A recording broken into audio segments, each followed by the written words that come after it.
নাই নেমো না, বুঝতে পারলেন? হ্যাঁ বলুন। এই বিষয়ে কি আমার এই সার্জারি করা উচিত? আচ্ছা, আপনি শুনতে থাকুন। ডক্টর সরকার।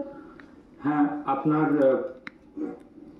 এই পাথরটা পিত্তনালীতে আছে সেটা আপনি বললেন।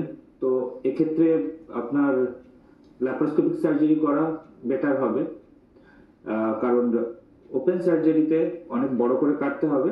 তো সেই জায়গায় দাঁড়িয়ে আমার মনে হয় আপনার ল্যাপারোস্কোপিক সার্জারি বেস্ট। আপনি ইয়ং আছেন, খুব তাড়াতাড়ি কাজে ফিরতে পারবেন, খুব ব্যথা কম হবে, যেটা ওপেন সার্জারিতে বড় কাটার জন্য বড় ব্যথা বা বড় ইনফেকশন, পুঁজ বেরোনো, রস বেরোনো, এগুলো কম হবে।